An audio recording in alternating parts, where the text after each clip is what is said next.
Cyprien Wechi Tokutani na Papi. Combat intelligent. Bonjour. Bonjour Cyprien Wechi et bonne année na yo na Batouille Sport Biso. Papi. Oui. Combat na bino. Porté bafouille. Oui. 2016 sans Joseph Kabila Kabange. Et ça Léo. Mais nous on l'avait déjà dit. Et puis en plus de ça la micro na yo, je suis passé dans à peu près 2 émissions. Et avec cette certitude, il y a un moment qui te remet Jean-Claude Mouyambo en Belgique. Et aujourd'hui, Jean-Claude Mouyambo a arrêté. Permets-moi avant même Naïb Sayo, c'est que ça nous a fait. Toza ko senga na batuaza na Kinshasa. Toza ko senga d'ailleurs c'est un peu gentil. Toza ko exiger libération sans condition et à monsieur Jean-Claude Mouyambo pour la nini, pour la tina kende koana. Lelo ya Kangami parce qu'il a fait partie de ceux Oyo Batelemilaki Likamouya, loi électorale. Donc, si aujourd'hui ils ont convenu à Kolongola, article ou paragraphe 3 où ils ont été alinéa 8, il y a loi électorale, loi na autozobenga loi ya 100. Ça veut dire que bapesi ba opposants politiques nyonso bazana Kinshasa o tuza kopesa longo nya bapesi bango raison. Alors, si c'est pour cette question-là, nous ne voyons plus comment Moutouka Jean-Claude Mouyambo a kozala aux arrêts na Makala. Et deuxièmement, ceux qui ont lobby keza pour na wanate, ils sortent une affaire, il paraît à 2002, quand Jean-Claude Mouyambo était encore avocat. Mais cette histoire-là ne tient pas debout. De la même façon que l'histoire à viol Bakola, Ndekonabiso, Dio Mindonga là, les abamakambo moko farfelu. Parce que entre 2002 au Balobi, Mouyambo a qui a fait au Balobi. Après, en 2006, Mouyambo est devenu ministre. C'est Kabila qui l'avait nommé. D'abord député, et puis ministre. Kabila n'est à Nomakiye. Donc, Tolobakeye, Kabila a Nomaka Batuyaba aventurier, a Nomaka escroc, a Nomaka bandit. Service et renseignement et Servakayanani. Nous savons comment on fait pour devenir ministre. Il y a un service de renseignement qui travaille sur les individus ou les personnalités susceptibles de devenir ministre. Donc, ce qui est là, on va voir que c'est Bakani Mouyambo parce que au passé, avant, à la ministre, à la députée, à la qui, je ne sais pas quoi, à la qui m'a bémokoboé. Donc, Mboka Nabiso est un problème. Merci, Dieu merci, parce que bah, déjà pour rassurer Biso que dans la loi électorale, Kabila a causé la thé. Par Kabila, nous voyons tout un système. Bao baza kutikala oto ocho sala sikoyo ndongo tunaki question ezali nde réussite ya plan A na plan B parce que plan A ezalaki ne touchez pas à la constitution ça tu réussir plan B loi électorale tu réussir les sous et tikali plan C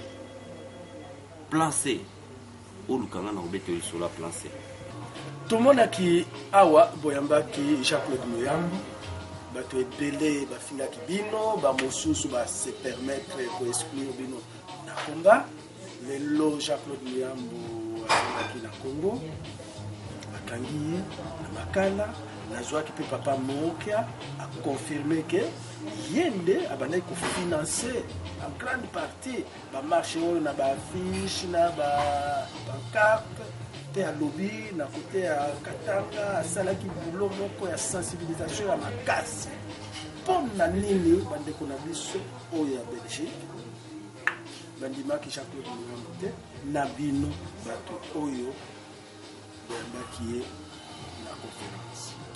Non, wana ezali le mauvais côté à combat na biso, excuse-moi de le dire, c'est le mauvais côté à combat na biso. Parce qu'il y a des gens qui ont combat na biso, bango bakanisi ke combat na biso ezara combat oyo, il faut tobeta ma bafimbu, il faut batuba kufa, il faut or c'est vrai tout ça a besoin de sacrifice, mais ezate que tokondimaka bato yo babetami, tokondimaka bato bakangami. Et puis après, même temps tondimi bango o bakufi, mais après paix parce que même nga babi baluku na ona zo sola na yo awana kangama bandimenga na tango wana. Lelo yo lokola na sina zongeli bino na komi actif à côté des gens, je suis devenu presque un concurrent pour certains combattants qui aujourd'hui Babi est devenu mauvais collabo.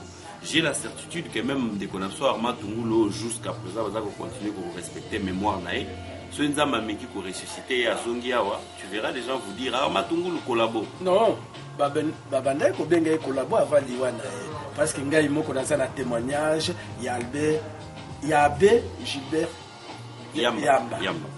Na micro ya Cyprien Wecha confirmaki avant kokufa ya Matungulu babanda ko benga collabo azoli ya mongo ya ambassade. Bandimaki jour oyo Bambaki Libanga, Joseph Kabila Kabange et puis Akoufi. C'est quand même dommage, ceux qui ont pensé que pour Batouba banda pour respecter héros national Patrice Emery Lumumba a comme la personnalité moko indéniable intouchable, il faut azala ya kokufa. Pour baya kondima papa Tshisekedi azana no vivant lelo, bamsu azo manquer respect. Pour baya kondima il faut azala ya kokufa pour comme Tshisekedi héros biloko wana ezali ba aléa ya combat na biso. Et nous qui faisons ce que nous appelons le combat intelligent, nous allons nous battre, surtout que tout le monde est la citoyenneté. Nous allons nous battre pour que un peu de civisme règne dans le combat. Et de toute façon, mon frère, combat au toujours ça là, les alliés carrière. Nous n'avons pas besoin de faire une carrière de combattant. C'est pas ça le but. Il y a des gens aujourd'hui au Tounier, profession au combattant. Combattant, c'est pas une profession. Profession ya mutu neti yo za journaliste ngai na na profil na journaliste na za sa politique même politique ezali profession te politique na kati ya politique wana il faut muna mtu azala na profession na kati ya combat il y a des cuisiniers, il y a des chauffeurs, il y a des comptables, il y a des avocats, il y a tout ça, tous on est dans le combat. Mais maintenant il faut toyeba que combat est carrière te tous en a besoin un jour combat ici là. Nayebi ba vrai combattant bazane sengo makasi nde bazomona makambo loi électorale oyo sala boye parce qu'ils sont en train de se dire tout doucement nous sommes en train de tendre vers le bout du tunnel. Or il y a des combattants qui eux les a profession azomona bino bolinga bossi sa profession na e pona yazo sepelate. Donc nous avons une autre lutte ici, c'est celle de continuer pour la pression pour bloquer Bakabila na plan CO na zoebisa yo na plan nani deuxième lutte. Et ça, les combattants sont mécontents d'évolution. C'est pas une carrière et combattant. Donc, Mouyambo, vrai combattant, Mouyambo, Naza Moutunaï a parti na été, Naza Pe Moutunaï été sous Kindengelini. Je ne suis pas non plus Katangé, tribalisme, mais c'est un compatriote. Oh, Bisson a vision. Il y a comme on a musique. Tout le monde a qui est très utile. Très utile. Tu as des témoignages, ceux qui dépensent, ceux qui minent. Donc voilà, nous sommes là. Bande comme Soussou, bauti kopé sa idée. Oui. Que diaspora est singa na gouvernement na biso na parlement, ba pesa quota. Ya ba député ou ya diaspora parce que ba tebele ou ya diaspora baza na base na kinité pe diaspora. Là, il résistant au Burundi pour besoin de changement sur le plan international. 10%, il y a des députés, qui ça na diaspora, va organiser des élections à niveau ya diaspora. Idée oyo omoni yango ndenge nini? Ah bah idée wana papa Wechi, et ça idée oyo tozaki na ngode na force à combat intelligent, je peux penser directement à chargé à question juridique maître Ludor Capitaine qui avait soulevé cette question pour discuter qu'il y a un bureau politique n'a pas combat intelligent. L'idée il y a quota il y a diaspora au regard il y a poids économique au Tozanango to contribuer à la hauteur des chiffres que les économistes connaissent pour sauver Mbokawana na ba désordre sur le plan social. Et c'est dans ce sens-là que Maître Capitaine a proposé qui Tozala avec un quota pour reconnaître ce qu'il y a dans le Sénat. On a pris exemple dans le Sénat. Je crois que ce genre de choses est possible ça m'a mis dans le Sénat. Parce que le Sénat est allé représentant, il y a pouvoir locaux. En Belgique. Et ça, donc les sénateurs, ils allé émanation, il y a pouvoir local. Tu vois, un pouvoir local, des bango à Outikuna. Alors, localement, tu peux considérer diaspora, ça veut dire les différents pays où il y a Congolais, comme un territoire, hein, une circonscription, disons, comme des circonscriptions. À ce juste titre, pardon, toko considérer que possibilité est là que les Congolais vont vendre à la Belgique, par exemple, il y a par exemple 40 millions de Congolais ici, 1000 Congolais ici par exemple, on va recenser. Que les 40 000 wana, base à la possibilité de faire par exemple 3 députés. Exemple. Namboko bazan a moins de représentativité à les Congolais, bazan peine à 2, 1 et ainsi de suite. L'ensemble, l'équipe Belgique, bazan a 8 ou 10, l'ensemble des possibilités. C'est une bonne idée. Ce bandeko baebisio yango, nous le pensons déjà. Et d'ailleurs, ça me permet de chuter à un endroit. Voilà, et c'est qu'à utilité à Oyoboyoka dialogue ezali. Le dialogue il dépêche le baki. Nayoka Kiango, mais il y a du bien, du bon et du mauvais là-dedans. Ce qui est bien, Zani, après la pression, Dengue Siko Moni, te bloquer que Kabila a la sauté. Te bloquer que peut perdre ça la fraude, pour glisser mandat, pour réviser la constitution. Mais il y a un moment où il faut définir règles à jeu. Règles à jeu, il faut ça entre acteurs en présence. Qui sont les acteurs en présence? Il y a la diaspora d'une part, la société civile, l'opposition, de l'autre côté, comme légitimement, il y a pouvoir. Ces gens-là, il y a un moment, il faut tout vendre pour discuter, règles à jeu. C'est ça le dialogue. Pour demander par exemple les quotas. On peut demander directement aux parlementaires pour élaborer une loi sans passer par des partis politiques. Par exemple, le mouvement Nabino, là au mouvement Euti Koloba, là au mouvement Mosusu, beaucoup d'années. Et puis, vous formulez demande auprès du Parlement sans passer par des partis politiques, considérer diaspora comme une circonscription. Parlement pour Ezonga place Wana, ça je dois quand même t'ouvrir. Pour Parlement et revoir et l'Okozolo Bawana. C'est une matière territoriale. Territoriale, nous revenons dans ce qu'on appelle le découpage territorial. Hein? Il faut que sur le plan électoral, on commence à découper pour savoir qu'est-ce qui devient circonscription électorale, quelle autre partie devient circonscription électorale. Donc c'est une loi qui va ensemble avec la loi, il y a découpage territorial. Sur le plan électoral. Pas sur le plan, il y a cartographie. Mais sur le plan, il y a cartographie électorale. Donc, Parlement moyen touché loi Wanandengo Wanana Luenge et Kozalati. Non, c'est-à-dire vous sengi. Peut-être que inscrit en Wapi. La constitution, la loi électorale. Loi électorale, elle vient d'être fermée aujourd'hui à 18h. Dans le Parlement.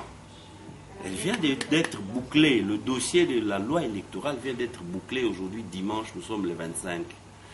Entre autres, constitution paix, touchage en haut, révisitation en haut, et où tu vas la verrouiller maintenant aujourd'hui, pour retoucher la constitution, Kakabato après 2016.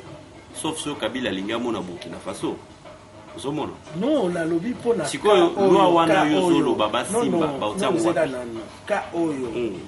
il y a diaspora pour la quota. Qu'est-ce qu'il faut faire? Il faut une loi pour. Bon, une loi pour la mettre en musique. Oui, pour mettre le besoin en musique. C'est le Parlement, mais la loi doit se retrouver quelque part, dans un registre quelconque. C'est soit la Constitution, soit la loi spéciale les lois spéciales qui accompagnent la Constitution. Oui. Les lois spéciales, nous avons par exemple la loi électorale. Donc, idée Oyo, concrètement, on peut faire appliquer cette idée avant 2016 ou bien ils ont un rêve ou bien une étoile. Non, ils ont rêvé. Avant 2016, la possibilité de faire appliquer l'idée Oyo, ils ont dialogue. Parce que les arrangements politiques, parfois, il y a la loi. Quand ça implique les forces politiques Yamboka. Est-ce que dialogue exemple, on ne peut pas faire, par exemple, dialogue on ne peut pas faire entre diaspora et la force politique à Congo. Bon. Qui vont aller au dialogue, ça, moi, ce n'est pas à nous, FCI, de le dire. Ce n'est pas. Non, par exemple, Bino Awana Diaspora, beaucoup d'années, beaucoup va déléguer Nabis, beaucoup de résolution, beaucoup de convaincre les Nabis au Congo. Parce que ça dépend aussi des parlementaires, il faut pas voter. Le rôle des différentes structures politiques, c'est de faire, de concevoir les idées et puis de définir la démarche à entamer pour la exécution ou mise en pratique ya ba idée wana. Donc cette idée, tu as vu que ngana biso tozaki na idée wana déjà. Bandeko wana pe bazu yango. Nous invitons aussi les autres à voir baza pe na yango bazu ta koloba. Batu baza na kwena bango. Heureusement ngai Cyprien Wechi na leka kuna na ye awa. Voilà donc concrètement. Bah, état-major. Non, j'ai déjà dit qu'on est pour. C'est une idée que nous, on a eu le temps de... Parce que nous, on a bandit de médiatisation. Qu'est-ce qu'il faut faire? Ce qu'il faut faire, le coup là, aussi ça, pour gagner victoire en plan B, dans le cadre et à plan C, tout s'est préparé. La formation politique, il y a diaspora, va se préparer pour un éventuel dialogue. Le dialogue va arriver. Et quand le dialogue va arriver, venons inscrire cette question à l'ordre du jour pour que Bissou en tant que diaspora tous à la respecter. Et par arrangement la commission électorale, le parlement à ce moment-là, va faire marier aspiration et à force en présence d'un dialogue pour en pratique. Je vais préciser bien et marteler. Il ne faut pas battre aux autres à la biso wanda koloba babi balukuna zo senga dialogue na sengelo moté. Na sengelo moté. J'ai juste voulu dire que et si katoko kolobela makambo boy. Le col la constitution les a fermé, verrouillé. Le col la loi électorale les a déjà fermé. La seule possibilité qui nous reste, c'est quand on aura discuté règles des jeux, il y a élection. Donc biso en tant que diaspora na poids politique na biso pour exiger et le